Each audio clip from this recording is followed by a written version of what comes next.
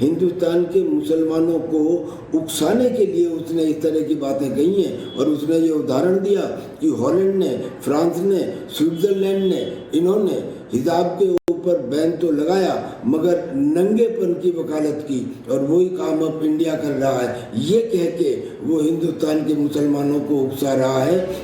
हिजाब विवाद पर जवाहरी अपने नए वीडियो में ये जहर उगलता भी सुनाई दे रहा है कि भारत के हिंदू लोकतंत्र में मुसलमानों पर अत्याचार हो रहा है। उसने हिजाब विवाद पर भारतीय मुसलमानों से रिएक्ट करने की अपील भी की है, यानी जवाहरी ने मुसलमानों को भड़काने की नापाक कोशिश की है, और ऐसे बयानों से अल जवाहरी भारत के आंतरिक मामलों में दखल देने की कोशिश करता नजर आया है। भारत के खिलाफ अलकायदा की नापाक चाल हिंदुस्तान ठीक से समझता है। जम्मू कश्मीर में उसके पाले हुए और गजवाए हिंद का सपना देखने वाले कई सांपों को सेना ने कुचलने का काम किया है, और अल जवाहरी भी ये बात ठीक से समझ ले कि उसे ऐसे जहरीले बयान बंद करने होंगे, वरना हिंदुस्तान अपने दुश्मनों को जहन्नुम पहुंचाने में बिल्कुल भी देर नहीं लगाता। Bureau report, Times now, Navbharat. तो अलकायदा चीफ आतंकवादी अल्मान अल जवाहरी की हिजाब विवाद में एंट्री भारत के लिए कितनी खतरनाक है। जिस तरह से अल जवाहरी ने हिजाब विवाद के बहाने मुसलमानों को भड़काने वाली चाल चली, उसे देखते हुए भारतीय खुफिया एजेंसी अब पहले से ज्यादा अलर्ट हो चुकी हैं। अलकायदा की भारत विरोधी साजिशों को लेकर पहले से ज्यादा एजेंसी सतर्क हैं, और उसी के हिसाब से कार्रवाई भी जल्द सामने आएगी।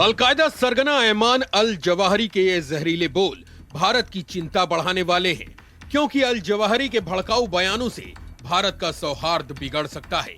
ये इसलिए भी परेशान करने वाली बात है क्योंकि ये बयान अलकायदा के चीफ ने जारी किया है, जिसमें इस बार फोकस पश्चिमी देशों पर कम और हिंदुस्तान पर ज्यादा है। जवाहरी जैसे आतंकवादी को भारत के मुसलमानों की चिंता करने की जरूरत नहीं है। भारत का मुसलमान सक्षम है अपनी चिंता करने के लिए। कर्नाटक के हिजाब मुद्दे को अलकायदा चीफ आतंकी ऐमान अल जवाहरी ने प्रमुखता से क्यों उठाया है, इसे समझने की जरूरत है। दरअसल धार्मिक मसलों पर लोगों को एक साथ करना या कहिए उकसाना आसान होता है। कोर्ट ने हिजाब को इस्लाम का अभिन्न हिस्सा नहीं माना है, लेकिन देश में एक तबका ऐसा है जो इसे इस्लाम के तहत जस्टिफाई करता रहा है। उस तबके में कोर्ट के फैसले को लेकर नाराजगी है, और जवाहरी ने हिजाब विवाद का मुद्दा छेड़कर ऐसे ही तबके को टारगेट करने की कोशिश की है। इस सोच के खिलाफ एक्शन लेना है, और उससे ज्यादा उनके खिलाफ एक्शन लेना है जो इस सोच की वकालत करते हैं। जवाहरी इस वीडियो में कहता है कि उसे कर्नाटक में हिजाब विवाद की पोस्टर गर्ल मुस्कान खान के बारे में सोशल मीडिया के जरिए पता चला। अल जवाहरी ने मुस्कान को बहन कहकर संबोधित किया, कहा कि मुस्कान ने तकबीर की आवाज उठाकर उसका दिल जीत लिया। इसके बाद अल जवाहरी ने मुस्कान की तारीफ में कविता भी पढ़ी।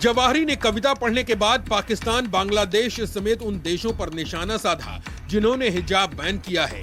जवाहरी ने इन इस्लामिक देशों को पश्चिमी देशों का साथी बताकर हमला बोला।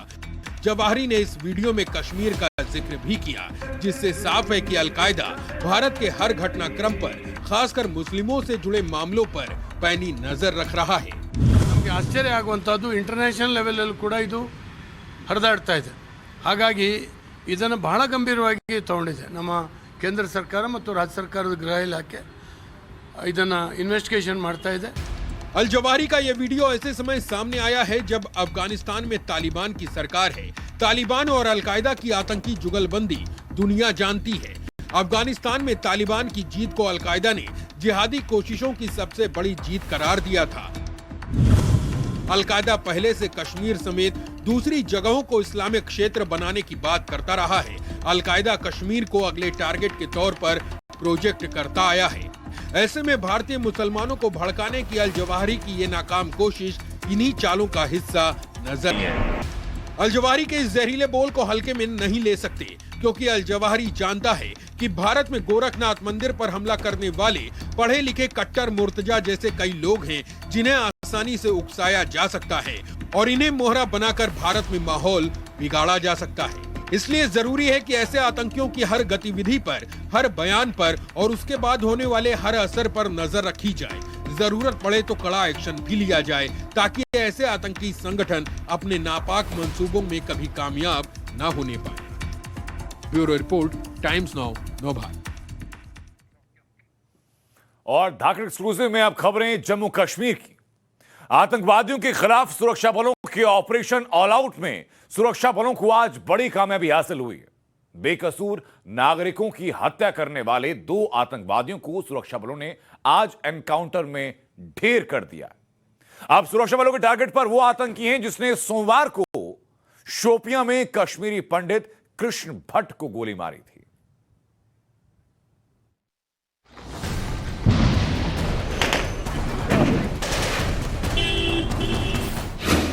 टेरर जोड़ी का खात्मा, आतंक के उमर सफत का अंत। अब कश्मीरी पंडितों के गुनहगारों का होगा हिस्सा। ये 2 चेहरे जम्मू कश्मीर के श्रीनगर और अवंतीपोरा इलाके में दहशत का नाम बने हुए थे। ये 2 चेहरे कश्मीरी आवाम के बड़े गुनहगार थे, लेकिन अब इस टेरर जोड़ी को सुरक्षा बलों ने उनकी सही मंजिल तक पहुंचा दिया है। हाथों में विदेशी पिस्टल लेकर फोटो खिंचवा रहे ये दोनों जम्मू कश्मीर के खतरनाक आतंकी थे। लेफ्ट साइड में जो आतंकी है उसका नाम है सफत मुजफ्फर सोफी उर्फ मुआविया। सफत अंसार गजवत उल हिंद का आतंकी था, जबकि दूसरे आतंकी का नाम उमर तेली उर्फ तलहा है। उमर लश्कर ए तैयबा का आतंकी था। दोनों आतंकवादी पिछले कई साल से घाटी में निर्दोष लोगों की हत्या में शामिल थे। दक्षिण कश्मीर के त्राल में हुए एनकाउंटर में अंसार गजवतुल हिंद और लश्कर तैयबा के 2 मिलिटेंट मारे गए हैं। जम्मू कश्मीर पुलिस ने दावा किया है कि दोनों मिलिटेंट जो है श्रीनगर शहर के अंदर आम कश्मीरियों को निशाना बना रहे थे और उसके बाद त्राल जा रहे थे जब उन्हें सूचना मिली, जिसके बाद कोऑर्डिनेट सर्च ऑपरेशन चला गया और एनकाउंटर में ये दोनों मिलिटेंट मारे गए हैं। हाल ही में दोनों आतंकियों ने श्रीनगर में सरपंच समीर अहमद की हत्या की थी। श्रीनगर में आम लोगों की हत्या में शामिल ये दोनों त्राल इलाके में आकर आतंकी वारदात को अंजाम देने लगे थे, लेकिन बुधवार का दिन इनकी जिंदगी का आखिरी दिन साबित हुआ। उमर तेली और सफात दोनों लोकल टेररिस्ट है। दोनों श्रीनगर में ऑपरेट करता था। यहाँ बहुत सारे इंसिडेंट करने के बाद, civilian killing, soft target killing के बाद ये त्राल में भाग गया था। क्योंकि हम लोग उसको ट्रैक कर रहे थे, कल जब जो ही खबर मिला तो पुलिस ने आज रेड मारा और वहाँ पर फायरिंग शुरू हो गया। उसमें एक टेररिस्ट मारा गया। फिर आर्मी को हम लोग बुलाए और इनकाउंटर में दोनों टेररिस्ट मारा गया है। सफत और उमर के एनकाउंटर के बाद अब जम्मू कश्मीर पुलिस और सेना उन आतंकियों को ढूंढ रही है जिन्होंने सोमवार को शोपियां में कश्मीरी पंडित कृष्ण भट्ट को गोली मारी थी। आतंकी हमले में कृष्ण गंभीर रूप से घायल है और उनका इलाज चल रहा है। बाकी जो शोपियन में एक कश्मीरी पंडित पर अटैक हुआ है, ये गांव बहुत रिमोट एरिया में था, उसको भी हम लोग बहुत उसमें लीड मिला है, काम कर रहे हैं, बहुत जल्दी इंटरेक्ट करेंगे। विंटर में दिसंबर से लेकर मार्च तक 4 महीना में लगभग 66 टेररिस्ट मारे गए, जिसमें जैश मोहम्मद, LAT के बाद सारे मारे गए, FT पाकिस्तानी बहुत मारे गए। इससे बौखला के ये लोग सब टारगेट को टारगेट कर रहे हैं। ये लोग मंगलवार को जम्मू कश्मीर पुलिस ने शोपियन में कश्मीरी पंडित कृष्ण भट्ट के परिवार के घर सुरक्षा बढ़ा दी थी। घर के बाहर सुरक्षा कर्मियों के साथ साथ अब बख्तरबंद गाड़ियां भी तैनात कर दी गई हैं। जम्मू कश्मीर में पिछले कुछ समय से आतंक के खिलाफ ऑपरेशन तेज हुआ है। अकेले दिसंबर से मार्च तक 4 महीने में 66 आतंकी सुरक्षा बलों ने मार गिराए हैं। सुरक्षा बलों की ताबड़तोड़ कार्रवाई से बौखलाए आतंकियों ने आम लोगों को निशाना बनाना तेज कर दिया है। आतंकियों की इस कायराना हरकत का जवाब सुरक्षा बलों ने उन्हीं के अंदाज में देना शुरू कर दिया है। सुरक्षा बलों का आतंकियों को संदेश साफ है कि दहशतगर्दी फैलाने वाले हर आतंकी का अंजाम सिर्फ एक होगा। श्रीनगर से साहिल सुहेल के साथ ब्यूरो रिपोर्ट, टाइम्स नाउ, नव Bharat. The Kashmir files film में कश्मीरी पंडितों का नरसंहार दिखाया गया। 1990 की वो त्रासदी दिखाई गई जिसके चलते हजारों की संख्या में कश्मीरी पंडितों ने पलायन किया। फिल्म को कुछ लोगों ने पसंद किया तो कुछ ने इस पर सवाल उठाए। फिल्म को कुछ लोगों ने एक तरफा बताया तो कुछ लोगों ने इस फिल्म को नफरत फैलाने की साजिश भी करार दे दिया। लेकिन द कश्मीर फाइल्स रील नहीं बल्कि रियल कश्मीर फाइल्स क्या है इस वक्त पर, यह दिखाते हैं इस रिपोर्ट के जरिए आपको।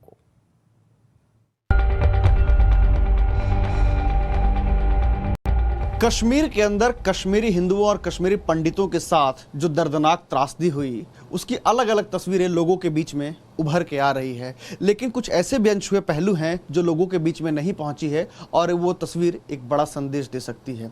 ऐसे ही कुछ पहलू आज मैं टाइम्स नाउ नव भारत के जरिए आपको बताने जा रहा हूँ। ये जो आप मेरे हाथ में जो पुस्तक देख रहे हैं, जिस पर उर्दू के अल्फाज उकेरे हुए हैं, ये पुस्तक कोई सामान्य पुस्तक नहीं है, बल्कि एक पवित्र पुस्तक है जो लोगों को जीवन दर्शन, अध्यात्म और जिंदगी के ध्येय के बारे में ये पुस्तक बताती है। और ये पुस्तक है श्रीमद् भागवत गीता। श्रीमद् भगवत गीता उर्दू भाषा में लाहौर में 70 वर्ष पहले लिखी गई थी, जिसमें आज भी कश्मीरी पंडित महाराज कृष्ण कौल की जान बसती है। उर्दू भगवत गीता कृष्ण कौल के मामा जी ने उन्हें तब दी थी जब वो सिर्फ 6 साल की थे। जब वो 32 के हुए तो कश्मीर में आतंकवाद का तूफान आया। कश्मीर में कश्मीरी पंडितों का रक्तपात हुआ। हर कश्मीरी पंडित की जान खतरे में थी।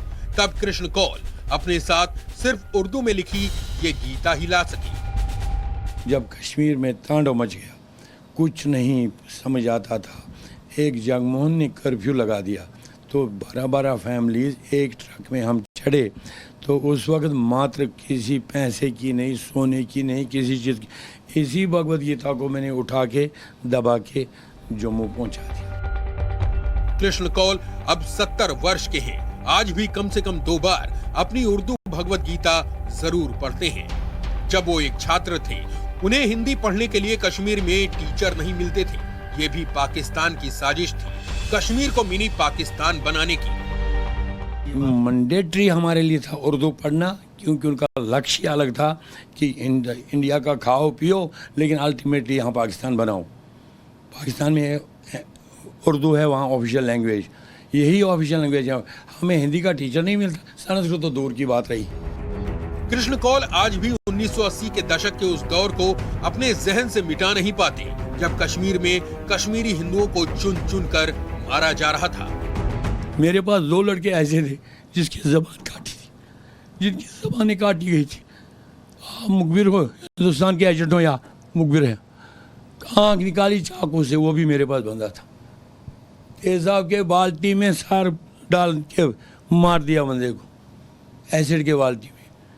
ये तो बूचर भी नहीं करेगा, ये तो कोई कमीना भी नहीं करेगा जो हमारे साथ इन्होंने किया। और कांग्रेस देख रही थी, मजे ले रही थी कांग्रेस गवर्नमेंट यहाँ। कृष्ण कौल 1980 और 90 के दशक की सरकारों को कश्मीर त्रासदी के लिए जिम्मेदार बताते हैं। वो कहते हैं कि कश्मीरी पंडितों को सरकारों ने मरने के लिए छोड़ दिया। कृष्ण कौल कहते हैं कि जगमोहन नहीं होते तो शायद ही कोई बच पाता। अदरवाइज़ हमें कांग्रेस गवर्नमेंट ने और हुकूमत हिंदुस्तान ने उस वक्त की और फारूक अब्दुल्ला ने रोड में लाया था।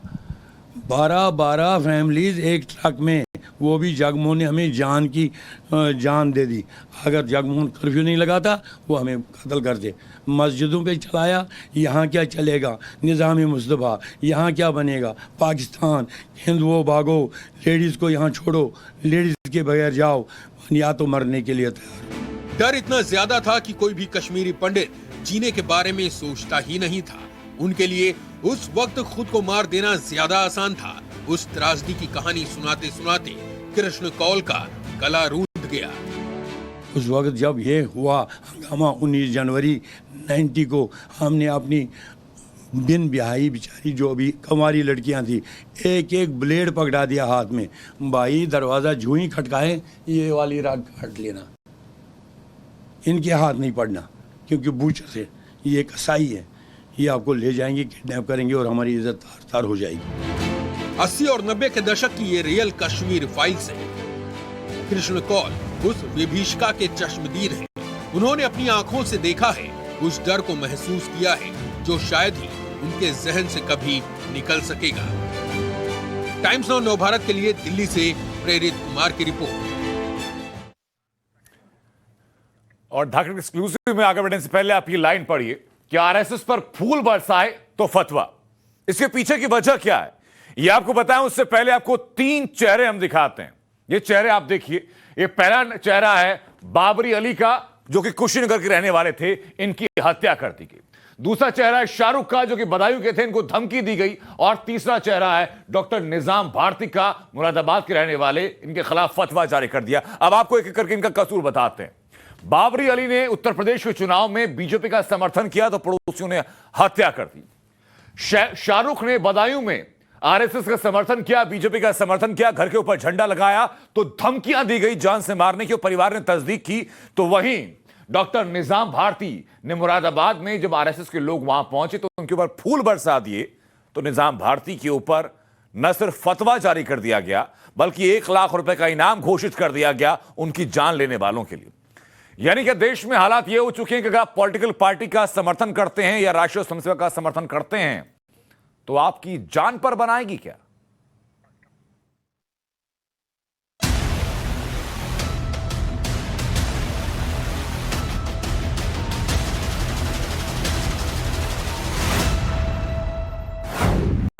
ये शख्स डॉक्टर निजाम भारती हमारे धर्म इस्लाम का खुला दुश्मन है।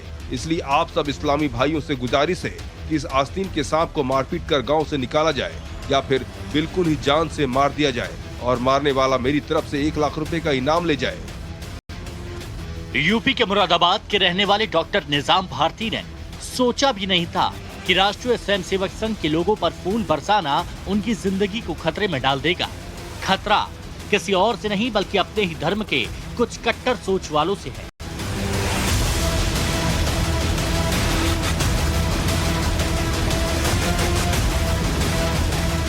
मुरादाबाद के मैनाठेर थाने के गांव महमूदपुर माफी के रहने वाले डॉक्टर निजाम भारती पिछले आरएसएस के पथ संचलन के दौरान स्वयं सेवकों पर फूल बरसाए थे, जिन्होंने खुशी से स्वयं सेवकों का स्वागत किया था। ये बात उनके गांव के कुछ तालिबानी सोच वालों को इतनी नागवार गुजरी कि उन्होंने डॉक्टर निजाम के खिलाफ फतवा जारी कर दिया। फतवा में जान से मारने की धमकी के अलावा मुरादाबाद की किसी भी मस्जिद मदरसे में डॉक्टर निजाम को घुसने नहीं देने को कहा गया है। नगर पालिका के सभी मस्जिद मदरसों के इमामों से हमारी जाती गुजारिश है, रमजान मुबारक के इस पाक महीने में इस शख्स को आज से ही मस्जिदों में न घुसने दिया जाए और फतवा लगाया जाए। आरएसएस का जो पथ चलन था वो मेरे घर के सामने से निकल रहा था तो मैंने उस पर फूलों की बारिश की थी। जाहिर सी बात है, राष्ट्रवादी आदमी हूँ मैं, मुसलमान भी हूँ, ये नहीं कि कोई मैं मुसलमान नहीं हूँ। इसी से शुद्ध होकर कुछ जो यहाँ के तालिबानी सोच रखते हैं, हाफिज जिन्होंने फतवा दिया है मेरे नाम का, इरफान प्रधान जी के भाई हैं। किलिंग कोड, चारकोल, यूक्रेन की the killer machine. Sniper guns का इस्तेमाल करते हैं। जो स्नाइपर गन्स हैं ये कैलिबर राइफल होती हैं, मगर ये नॉर्मल राइफल से या नॉर्मल असल्ट राइफल से थोड़ा डिफरेंट होती हैं। यूक्रेन पर हमला करने वालों की काल चारकोल। यूक्रेन ने उसे एक नेशनल हीरो बना दिया और इस स्नाइपर महिला ने बहुत ही इफेक्टिव कारनामे पुराने समय में करके दिखाए हैं। रूस यूक्रेन युद्ध में पुतिन की सबसे बड़ी दुश्मन। यूक्रेन की इस महिला ने 2017 से डोनबास एरिया के डीपीआर और एलपीआर यानी कि डोनास्क और लुहांस्क उन क्षेत्रों के अंदर एज ए स्नाइपर सेवा की। महायुद्ध की सबसे खतरनाक स्नाइपर चारकोल। इसने एक कॉल दी कि रशिया के बारे में कि टेक देम ऑल आउट। ये ह्यूमन बीइंग्स नहीं है, ये क्रूर हैं, इनका पूरी तरह से सफाया होना चाहिए। वर्ल्ड वॉर 2 में लेडी डेथ ने 300 नाजियों को मारा। यूक्रेन की महिला स्नाइपर की चर्चा पूरी दुनिया में हो रही है। इसको उस स्नाइपर लेडी से कंपेयर किया जा रहा है जिसे सेकेंड वर्ल्ड वॉर में लेडी डेथ के नाम से जाना जाता था। 75 साल बाद चारकोल बन गई लेडी डेथ। यूक्रेन की लेडी डेथ चारकोल। आप रूस यूक्रेन युद्ध से जुड़ी अलग अलग खबरें अलग अलग जगहों पर लगातार देखते आ रहे होंगे, लेकिन आज धाकड़ एक्सक्लूसिव में जो खबर आपको दिखाने हम जा रहे हैं वो आपने कहीं देखी नहीं होगी। हमारा दावा है कि वो खबर आपने कहीं और न देखी होगी न किसी ने आपको दिखाई होगी। रूस यूक्रेन युद्ध में यह स्टोरी है उस यूक्रेनी सीक्रेट स्नाइपर की जिसके बारे में कहा जाता है कि युद्ध के मैदान में वो अकेले पुतिन की सेना पर भारी पड़ रही है और यूक्रेन की ये बेटी अब रूस के राष्ट्रपति व्लादिमीर पुतिन का भी सर दर्द बन चुकी है।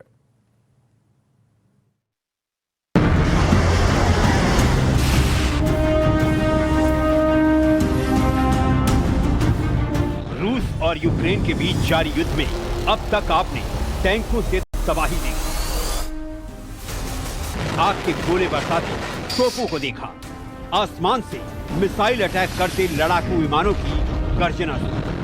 लेकिन क्या कभी आपने यूक्रेन की उस लेडी स्नाइपर के बारे में सुना जिसने इसी जंग के मैदान में बिछा दी कई रूसी सैनिकों की लाशें और जिसकी चर्चा अब पूरी दुनिया में हो रही है? आधा चेहरा नकाब से ढका हुआ, शरीर पर यूक्रेनी सेना की वर्दी और कंधे पर कपड़े में छिपाकर रखी गई स्नाइपर गन। यही है यूक्रेन की द किलर मशीन। रूसी सेना की काल यूक्रेन की lady death.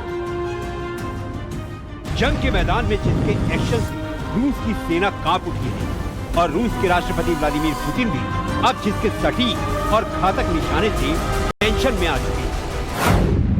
Code name charcoal से मशहूर ये है यूक्रेन की लेडी शार्पशूटर, जिनकी पर्सनल लाइफ और पहचान को उनकी सुरक्षा के मद्देनजर सीक्रेट रखा गया है। लेकिन इसके बाद भी जंग के मोर्चे पर तैनात इस लेडी शार्पशूटर चारकोल की कहानी आज यूक्रेन के घर घर में सुनाई जा रही है।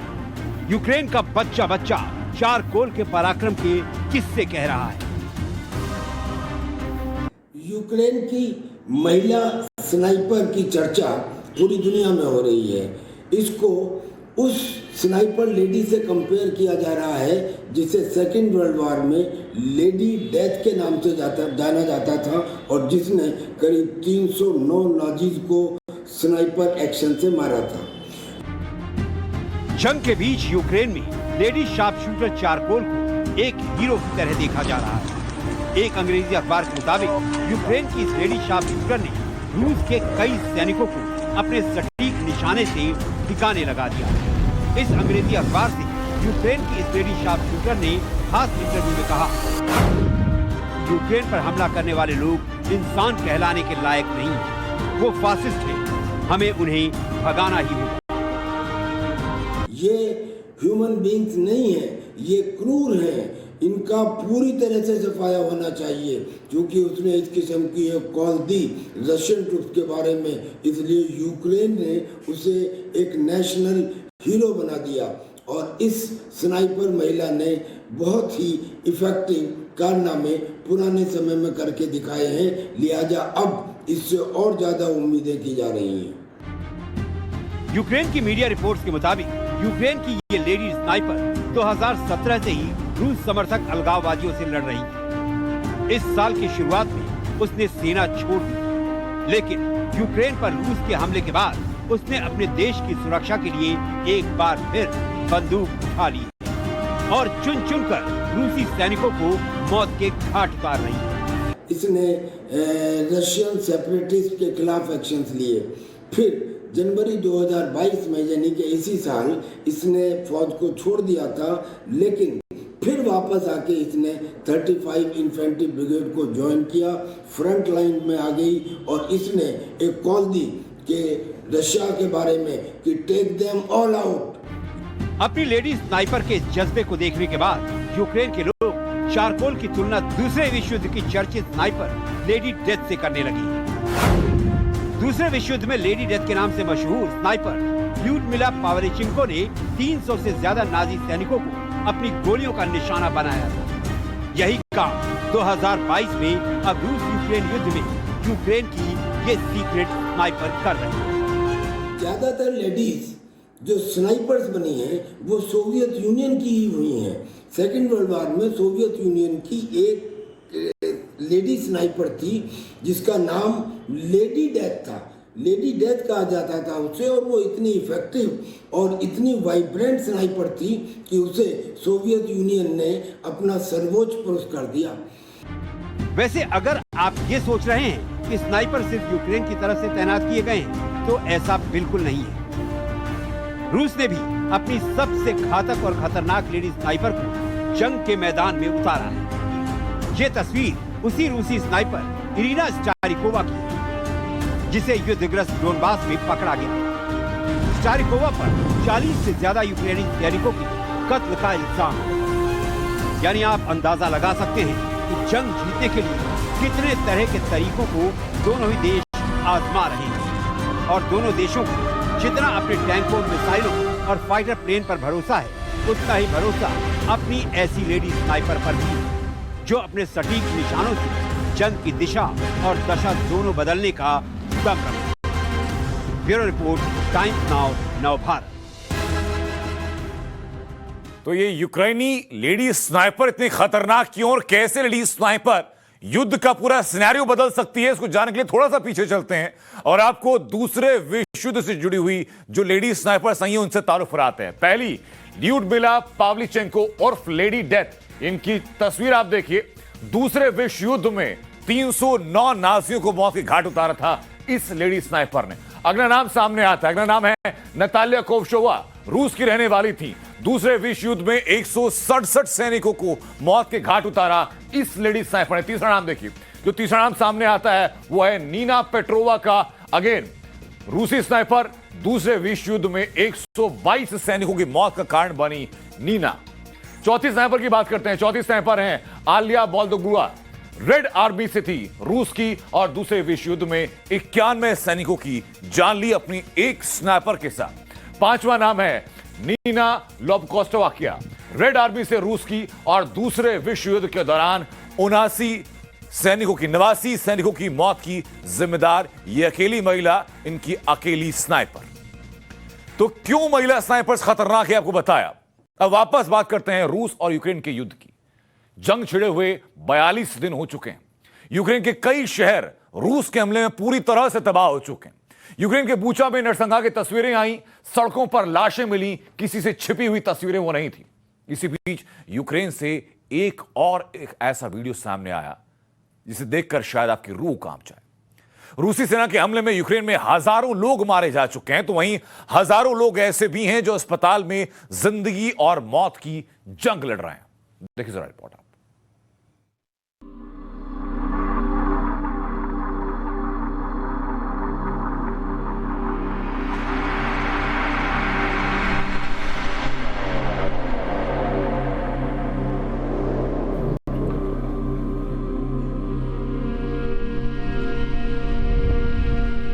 जंग जो चंद रोज होती है, जिंदगी बरसों तलक रोती है। रूस यूक्रेन जंग को शुरू हुए 42 दिन हो गए।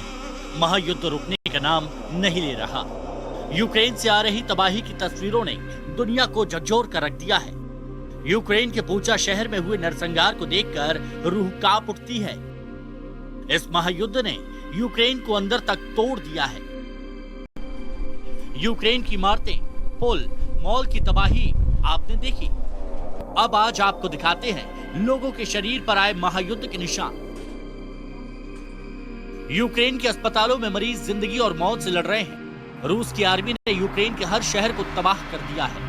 रूसी सैनिक अब तक यूक्रेन पर हजारों मिसाइल दाग चुके हैं। सैकड़ों सैनिक और निर्दोष नागरिक अब तक इस महायुद्ध में जान गंवा चुके हैं। रूस के इन हमलों में जो बच गए हैं वो अस्पतालों में इस हालात में हैं। सिर से लेकर पांव तक पट्टियां बंधी हुई हैं। शरीर के हर हिस्से पर गंभीर चोट है। लोग इस महायुद्ध से पूरी तरह टूट चुके हैं। जैसे तैसे हिम्मत जुटाकर एक दूसरे को संभाल रहे हैं।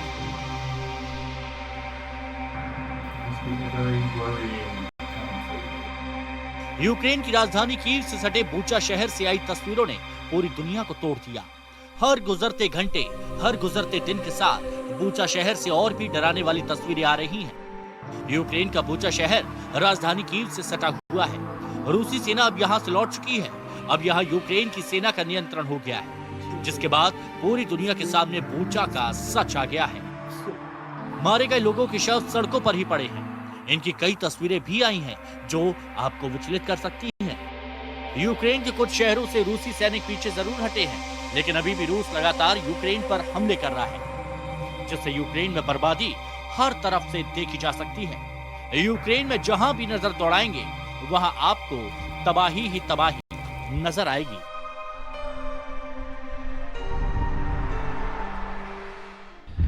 मेरे पीछे आप देख रहे हैं तरास शेवचेंको की एक स्टैचू, जो यूक्रेन के बहुत महत्वपूर्ण और बड़े कवि थे, और आप देख सकते हैं कि किस तरह डैमेज हुए हैं। अब तक हमने बहुत सारे जो यूक्रेन के टाउन विजिट किया, उधर आपको दिखा रहे थे कि आर्टिलरी और गन फायरिंग से किस तरह की डैमेज हुई है बिल्डिंग्स और व्हीकल्स को। लेकिन आज हम दिखाने वाले हैं आपको बोरोदेंका में, जहां एयर स्ट्राइक्स हुआ था, किस तरह डैमेज हो सकती है एक एयर स्ट्राइक से। 2 एयर स्ट्राइक हुए थे। एक देख सकते हैं मेरे सामने जो अपार्टमेंट बिल्डिंग है, बिल्कुल बीच में अभी कुछ नहीं रहा।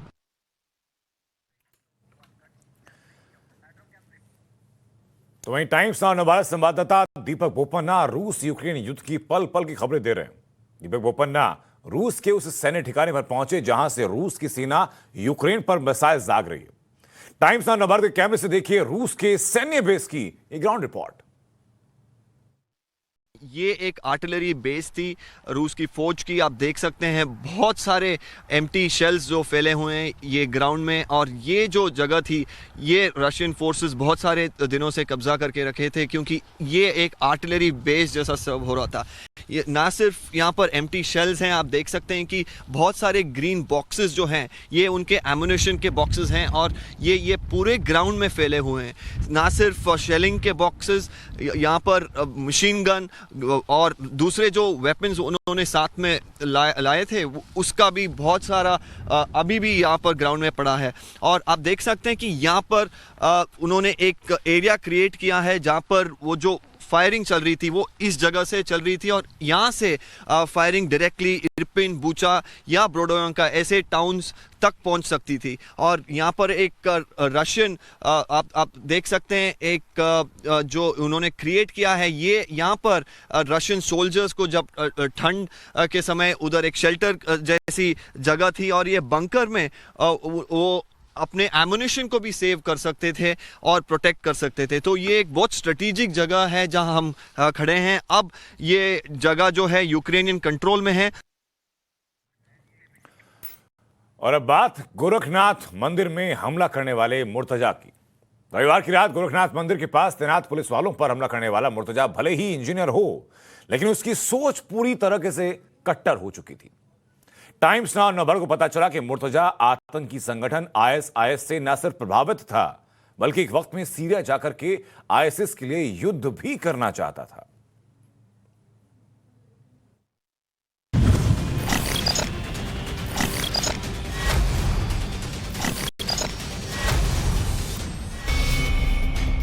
11 साल से मुर्तजा क्या प्लानिंग कर रहा था?